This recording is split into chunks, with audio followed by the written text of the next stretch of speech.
Greetings, programs! Welcome back to CK2. This is episode 44, I believe. This is getting ridiculous, the number of episodes that this show is now stretched out to. I had never planned it to last this long or be this many episodes. It's just, you know, I've just kept going, and here we are.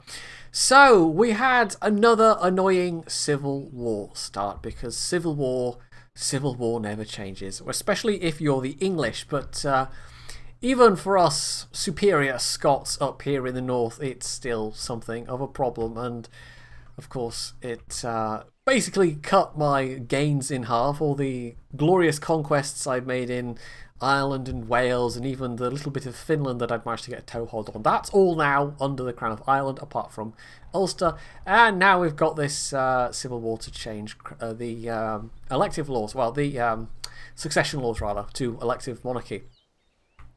So hopefully this is going to run nice and smooth, because once again I'm having to do client recording, which is somewhat annoying.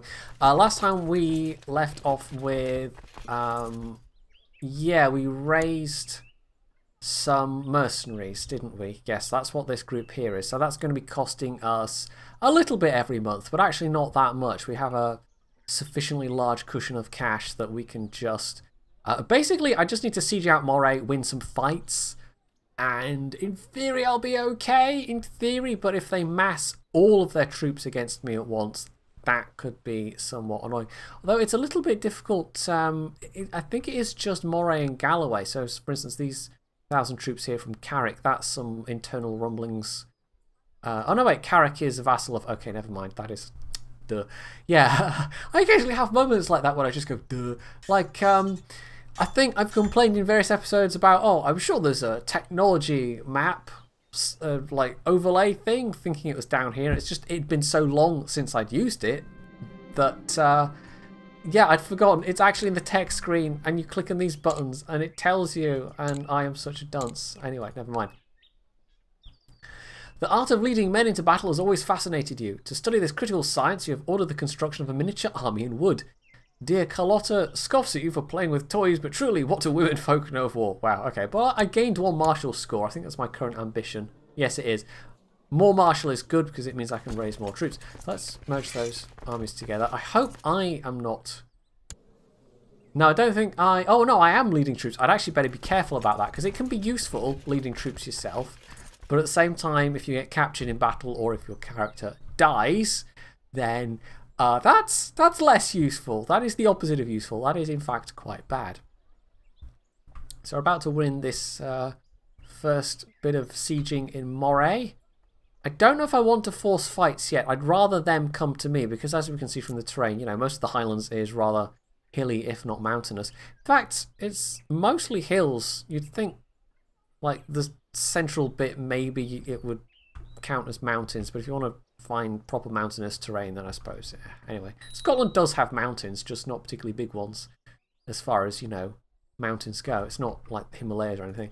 Right, what's that message? Vassal inheritance warning.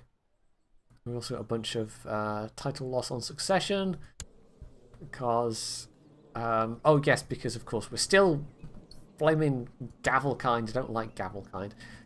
So yeah. So that's that first level of siege, which brings some war score back. I mean, they do have some provinces sieged, but it's not that big of an issue yet. It might become so. Also, somebody was asking last time, it's been a while since I've had a little look around the map, they were asking what the state of play was. So France slash Aquitaine slash Portugal even, that seems relatively stable, although there's a couple of there might be a civil war going on within France itself. Somebody's got a claim for France, but I don't know if that is enough, like, dukes that are rebelling to seriously challenge the current holder of the Triple Crowns, or whatever you would want to, you know, whatever neat way you would have of saying that. The client's definitely lagging a bit with doing it via client recording rather than screen recording. It's not, like, the frame rate counter is at 60, but when I move it around the map, it is not smooth. Anyway, Byzantine Empire, looking fairly strong, although they've only got half of Anatolia still, but you know they've expanded a bit in this direction and have actually held on to it as well. Pisa, well, I don't know if we can expect another crusade at this point because we're getting a little bit. Well, no, I suppose we're still well within the period where crusades can happen. So in theory, we could have another crusade to take back Jerusalem. The Golden Horde's probably the biggest single entity on the map right now because they've got all this over here in Russia, and then you've got this bit of the Caucasus as well, and even down as far as the Arabian Peninsula. They've got a little outpost there. So yeah, this is the state of play. The HRE is like that. That's been stable for quite a long time at this point. There's been a lot more movement up here in like over here, Iberia, France, Scandinavia, and just over here generally. Whereas this kind of middle bit hasn't moved around that much. Anyway, let's unpause and continue with the sieging. Yeah, we're losing less than 3 gold a month at the moment, which is we can afford to have these mercenaries for quite a long time, which is going to be useful because I really did need the manpower. Anyway, I could force these sieges, but we're not going to do that. Oh, Siege of Perth, minus 15%. Oh, that's not good. We might need to force some fights soon, but I really want them to come and fight me. It's just it might be awkward. Now, is that hilly terrain there? Yes, that counts as hills. All of this counts as hills, that's the problem. If I attack either of these 2 armies. That's the smaller one. These guys might just march across, that's the issue. We'll siege, what is this? Elgin. We'll siege Elgin, and then we'll maybe try and get that army. We'll try and nobble that army. Duke Godfrey of Albany. So the Duke of Albany has been usurped by a usurper or something. So he's now just a Count of Gowrie. Okay, so I have a new Duke of Albany. What does he think of me? See, because he's Scottish rather than fake Scottish, he's still got that foreign conqueror thing. Even though I was taking back a crown that I rightfully had a claim to, they've still got that foreign conqueror modifier, which is really annoying. But anyway, that's just a quirk of the game mechanics. Okay. He does have... are they all Macduffs? Yes, that's a matrilineal marriage. Right, so... this siege is nearly done. We're actually... why is that still 5%? That went from like 20%, 15%, whatever it was, to 5% again. I haven't actually got the next level of sieging yet. Do I have... no prisoners or anything, and no decisions that are particularly pertinent? However, one child lacks a guardian, so we'll... oh, range betrothal. Range education. I've actually been playing a little bit of the most like up-to-date recent version of this, and it's like the educational system, like that in particular, because that's changed so much now. It feels a little bit weird going to the new system. I'm so used to doing it the old-fashioned way, where you just send a kid off to be educated. How about the Marshal? Doesn't have a great intrigue skill, but everything else is pretty nice, and those stats are pretty decent, so okay. Dorjand and MacJedi, who is kinsman, is probably like a distant nephew or something. Oh, and another one. Oh, the Tannist, right, we better make sure... well, a one-time Tannist. He is no longer the Tannist, but... oh, he's offering his services. Who is this? Bishop of Carlisle. His intrigue and his learning is good, but his other stats aren't so good. He's also arbitrary and chaste and craven. No, he's... no, I'm sorry, Bishop Kip of Carlisle, but you are not the sort of person I want bringing up. We want MacJedis to be, you know, brave and smart. You know, he's got a good educational, a good learning trait, but the rest of his stats are just a bit bleh, and we don't want him picking up those undesirable traits. Well, she's a good all-rounder. She's also orthodox. What would it... no, okay, there's no risk of him becoming orthodox himself, which would be... that would be a bit... I think we've had orthodox MacJedis, but anyway. Right, we'll march them into Buchan, and Is that a river crossing between there and Gowrie? Because if it is, that would be a bit of a pain. They're going to march in there. We're going to march in here. And, oh, fingers crossed, we'll actually put it on the lowest speed.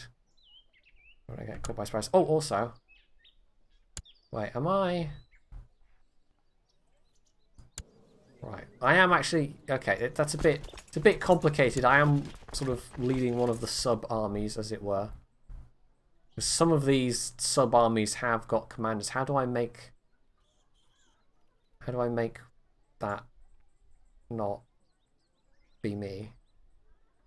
I don't... Okay, okay, click auto balance there. There we go. So the wings are a little more evenly divided. But, yeah, I don't know how I prevent myself from... in the newer versions of the game, there's actually a toggle where you can... It's like up here somewhere, yeah, and it's like, you know, prevent character from leading armies, but yeah, the same as it is on the council screen. But I don't seem to. At least I think there is. I might be having like a false memory or something, but I don't want myself to be leading troops. But it doesn't look like I've got a lot of choice. So, they are trying to march in some reinforcements. We have a river crossing penalty. However, they don't have a defensive bonus because Gowrie is plains rather than hills. This is why I picked these guys. Well, yes. Also, it's a small army. Let's see. Right, are they... Don't think they are... No, okay. We could go and beat up that... army from Carrick there as well. A famous herald, well versed in the diplomatic protocol, has arrived at our court. He's proposing his services to us, and our chamberlain is saying we can make good use of this man. Sure, will cost me 10 gold, and he is actually not that great. He's only got 9 diplomacy, although we do actually have somebody we could diplo 15. Count of Strathern, we'll take him. Just check if we don't have better suited people for other positions as well. It's oh, already done that. It's good to check every so often because you never know. And of course, in the more recent versions of the game, it really does pay to keep on top of it because you've got well, if you have Conclave anyway, you've got those new council mechanics to actually deal with. So anyway, we've been able to like nobble their smaller armies, so no, it's not appropriate. There we go. We don't particularly need any more. Well, it would annoy my wife, and that wouldn't be so good. Right, there we go. That's that army out the way. Are these? Are we hostile to these armies? I don't think so. Clydesdale and Lothian. No, these are... Okay, so that leaves that army up there. Now, attacking them there would be tricky. We might actually lift this siege here in Argyle. Of course, they're lifting a siege there. But we've nobbled a bunch of those soldiers, and that's actually giving me a nice bit of war score. How long is that going to take? I don't know. I mean, we're going to lose war score if they lift that siege, but we'll, you know, gain war score from lifting their siege. And it's just helpful to me, generally, that I've nobbled some of their armies. So I don't have to worry about that too much, or I have to worry about that less. Them ganging all their armies up and causing problems for me, because that's the main worry, because sometimes the AI is smart and it'll bring all its armies together, and other times you can catch them on the hop. And I don't know if that's deliberate or not, or if that's just like sort of vague programming, because if it was deliberate, then it'd be kind of smart in a way, where the AI characters controlling the armies take the decision to march in or not, because of course in real life a lot of like military whatevers were based on how competent the people leading the armies were. So it's nice that there's some variation in the game, but it just might not be intentional that there is. Someone's calling me to arms against the Duke of Sultan Ibrahim of... How is he... Oh, has he got 2 wars going? Yeah, I'm married. Yes, there we go. Sidney MacJedi, who's married to King Sancho Capet, who's got a very kind of Castilian name, but he's actually Occitan. It would cost me 100 prestige to decline, or just accept, because quite honestly, neither of these wars are ones that I actually have to bother about doing anything with. And I'd rather just accept and just, you know, be technically at war and not have to worry about it than take the prestige hit. Because if I remember correctly, I hope I'm remembering correctly, prestige actually affects your relations with people. Like, high prestige is a good thing, I think. Yes, prestige plus 20 there, for example, so more prestige is better. Right, well, she just came of age as well. Were they twins? Yes, so this is the twins. Although, as twins, they don't look much like each other. So there we go. I just happened to be looking at Flora MacJedi, Mitra MacJedi. Let's see. Right, so they are both... she doesn't have particularly good stats at all. We'll just marry her off somewhere. Oh. I was going to pause that, and it's paused itself with the message popping up. Duke of Gascony? Duke of Brunswick? We'll pack her off to Gascony. That's reasonably close by. And then her sister actually has reasonably better stats, and we might try and do a matrilineal marriage there. And get somebody with better... Oh, I don't know. She hasn't got a martial of 6, but she's got a good learning stat.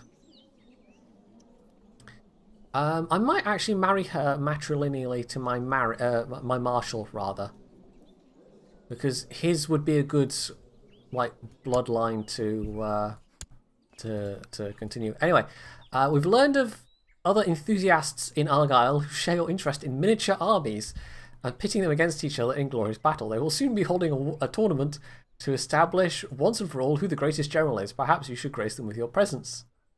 And thus, Warhammer 40,000 was born. Yes, my armies shall crush all opposition. Let's give it a go. I've not had this particular event for increasing martial score before, so I don't know how this is going to go. Right, they are fine with that betrothal. You make your way to the small hovel where the gaming enthusiasts have gathered. Small hovel, Warhammer store. Well, what's the name of the company? Oh, I can't remember the name of the company that makes Warhammer now. Games Workshop. There we go. So yeah, small hovel equals Games Workshop. That sounds about right. Your bodyguards kick open the shack's ramshackle door. That's a bit rude, and announce your presence to the bewildered peasant teenagers inside. This is one of the more paradox sense of humour events. They're already sitting around a table in the midst of a battle with their own painted little armies. So we've got 50% chance of winning or losing. As your armoured guards stand at silent attention along the walls of the hut, you do battle with your wooden army. The dice roll your way, and soon your army is the last to remain standing on the table. The frightened striplings watch in silence you gather up with wooden soldiers and return to leave. Gain 2 martial and 15 prestige. Well, obviously it's very prestigious to turn up, you know, as the king. And whilst we're in the middle of a war, you know, I've taken time out of my busy schedule making war to actually turn up at this peasant hovel and kick the arse of a bunch of teenagers with, you know, my little Warhammer figurines. I'm sure other tabletop army figures are available. So, yeah, that was completely, you know, good use of your time there, Jirahi. But that actually gets my martial up to the very respectable level of 8. So that's fantastic. So I think we'll actually now take the ambition. I could do intrigue, but I'm going to go with diplomacy, because better diplomacy means maybe we're less likely to encounter civil wars in the future. Maybe. It would be useful. I might have to just attack that army in Moray and hope that the fact that I have superior numbers helps sufficiently. But it's a bit risky. So this siege is nearly done, but they've also almost lifted that siege. However, they've got to then lift the siege of Elgin as well. So that gives me time. So we'll be kind of swapping war score a bit, basically. So there we go. Right. Is this combat hills, but we're not crossing rivers or any such thing? I think we're going to take a risk. Oh, the Duke of Ulster. Oh, he wants to call me into a war against Scotland too. The Ulsterian claim on Leinster. I'm going to say accept.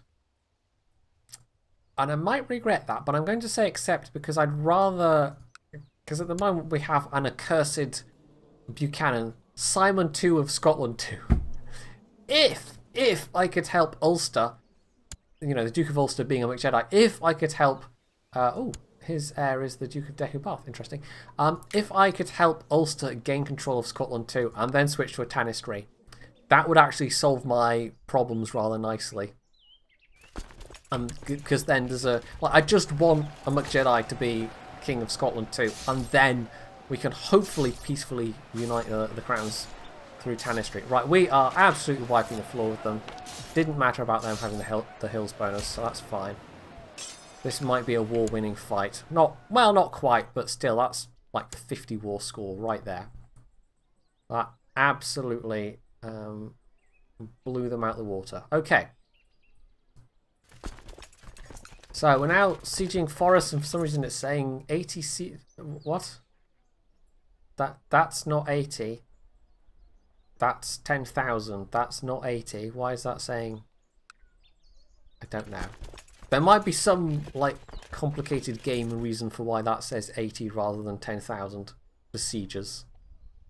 But anyway. Now I could follow this army in here. They don't actually have that many. Oh wait, that's the 80. Why I haven't... What? Why? What? How are they... What? I don't know. I don't know. Oh, there we go. It's because I hadn't unpaused it and the game needs to, you know, tick forward to actually... Okay. Okay. Well done. Well done. But this is almost as big a... I actually did literally facepalm there. This is almost as big a facepalm as the, you know, remembering that this is a thing. Anyway, that's fine. We decimated their army. I could siege some more and then go after this other army. I mean, they really don't have a lot of troops left at this point. And having got these troops raised, I can basically then just march them down into Scotland too. We've still got plenty of cash, but we're losing a little bit more at this point, actually. I do have to be a bit careful. Right, this is Margaret Brichan MacJedi. Or Fersh Brichan. I don't know how you'd actually pronounce that. Edumacate. She's Welsh. We might be able to get her to be fake Scottish. Let's see.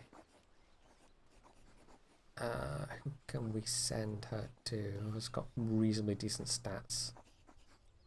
How about that? We'll have her be under the tutelage of one of the twins. Okay, that's somebody, one of my vassals imprisoning another one of my other vassals. And where are they from? Well, actually, maybe we'll speed that up slightly and then we'll march over there and beat that army. Oh. Ah, okay. I was like, oh, somebody died, somebody... Oh, no, it's fine, it's fine. So the Prince Sion of Scotland, who ran off to join the Templars at the age of 66...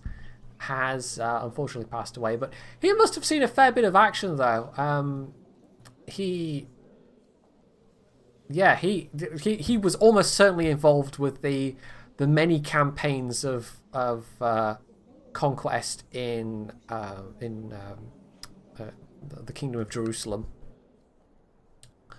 over in that end of the Mediterranean. So I think he's been in the Templars long enough, because the Templars are under the control, or they're in the territory of Pisa. So I would not be surprised if he'd been on 2 or 3 crusades. So he was a proper crusader MacJedi.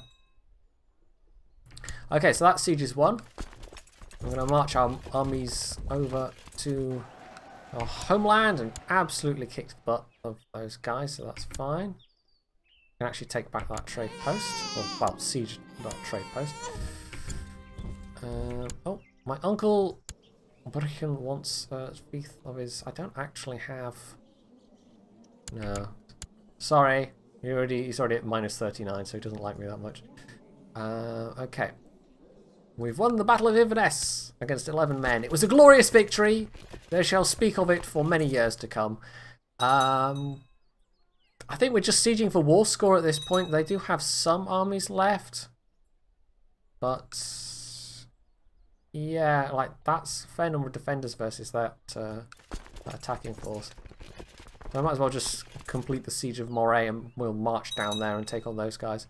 Right, so we've got another Pope. A bunch of siege messages. Somebody's arrived at the court. Okay.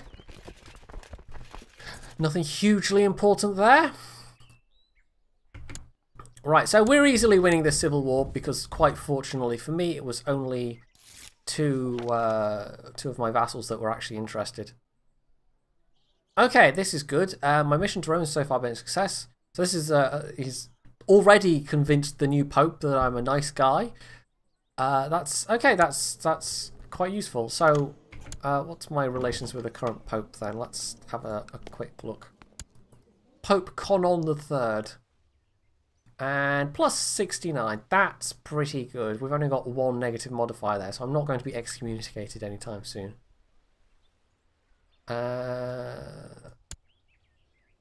Oh, he's... okay, this is... oh, he's surrendering. Okay, so that's fine. He'll be put in prison. And I will get 100 prestige, so I will accept your offer, sir. We'll have no more of this nonsense. Okay, that's the reinforcement message. We'll go and siege these 2, like, baronies up there, because it would be really nice to get those 2 baronies up in Ross back, actually. Hey, limited crown authority's been passed. Nice. Good, good.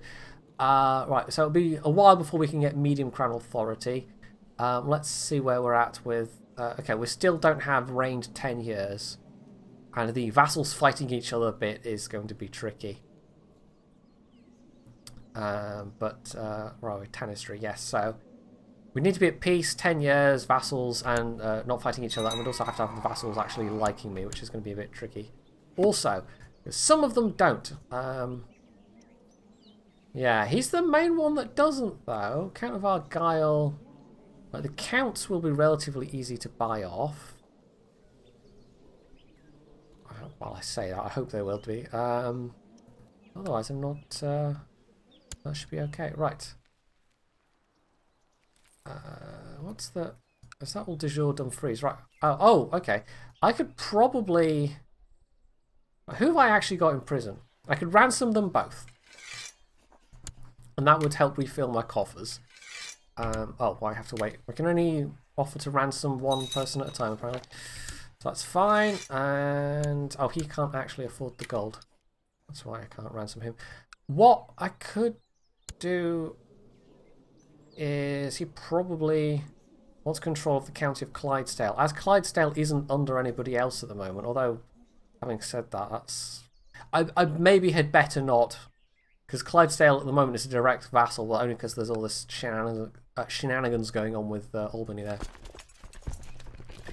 Right, 1 child lacks a guardian. I'll quickly take care of that. Let's go for a military education.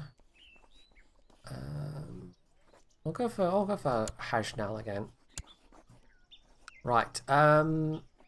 He's been released. That's fine. We've got a bit of money, and if that's the bulk of the Irish forces, then we don't really have much to worry about. I could maybe get rid of those. You know, mercenaries. There we go. I couldn't think of the word mercenary for some reason. We'd maybe get rid of the mercenaries, but we'll see what the Irish have to offer yet. Or the Scotlandish 2. There's not really a good way to say that, is there? The Scottish tours. I don't even know. Anyway, yes. She's of age, so she's been packed off to Fair Gascony, which is, what, south of France, I think? Oh, we need a new Chancellor, apparently. I'll just have faithful old Arthael back as my Chancellor. And... oh, he's actually had a daughter. So congratulations. She's also like Scottish. Crinder. I don't think we've had a Crinder yet. Crinder MacJedi or Crinder, possibly. Not sure. Also, does he have the cash yet for a ransom? No. What actual... Moray, there we go. What actual amount of cash does he have? 71. Well, hang on. And, well, Ulster's just winning that fight all by themselves. Well, hang on and then just extort some money. Hey, see, it was all my assistants that helped with, you know, the wars down in Aquitaine. Or the Aquitaine was having, yeah. Although one was a white peace, actually. Technically not a victory. And, oh! Why is she not... is she not a oh, she's maybe not a direct vassal anymore? What? Not sure. Okay, what's happening over here then? Is that really Ulsterian forces that have... Kingdom of Scotland, what? Wait. It's that Baron. It's the Baron of Titushi. He's, oh god, he's walked all the way from, god, where was it again? Here. He's walked all the way from here with his forces to Finland. Who is my current, nope, where are we? The current Baron of Titushi. I mean, they're dedicated, I'll give them that. They walked all the way over to Finland. Yeah, I don't know. Okay, so we need a new Chancellor. Marshal, rather. So we'll have him and 3 children lack a guardian, which is a bit of a pain. Let's see. Bricken's got decent stats apart from... yeah. We'll send you under the Marshal. We'll send you to somebody else, not the Marshal, probably. How about the Count of Gowrie? Plus 20% relations. And then... because... oh, he's actually got decent stats-ish.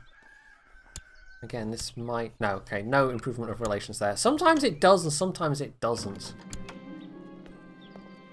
Right, oh, there we go. Right, I really didn't have to do a lot there. So this is pressing somebody's claim on...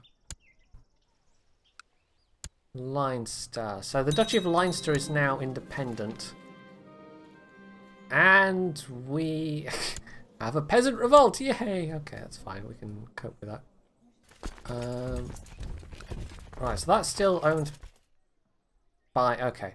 So that's... I mean...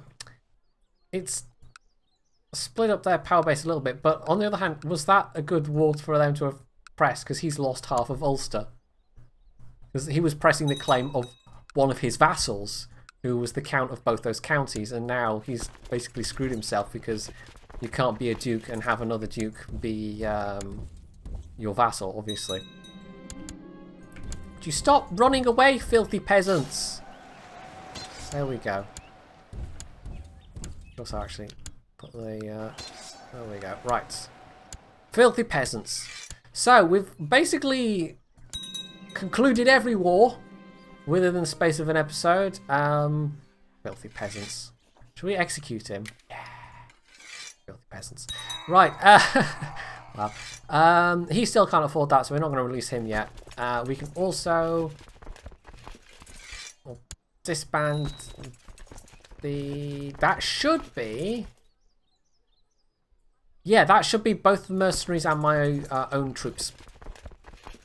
So that's fine. We'll march them up there to Ross. And that's just a bunch of messages. Okay, okay. So, important decisions are available. What decision is available? Hold a grand tournament. I don't think we'll do that, though. I think we'll hold on to the cash. I also think we'll wrap things up here. It's only been 35 minutes, but, well, ish. But that just seems like a very, very good place to wrap things up because, you know, we beat the Civil War. There's been a bit of doings in Ireland. And, you know, I was very instrumental in helping the King of Aquitaine win his wars. So, yeah, very, very instrumental indeed. We'll also have a very quick look down in England because they're having their own civil war troubles again. Now and forever. An English civil war for elective monarchy, which is obviously what I just beat off. And somebody who is trying to claim England. So, this is young King Bealthwine of England. Of House Caption Guy, and he's not looking too happy at all. So we'll wrap things up there. Hopefully you've enjoyed this episode, and if you have, you can hit the like button, you can leave any comments below, you can sub to my channel if you aren't already, and as always, stay tuned for more.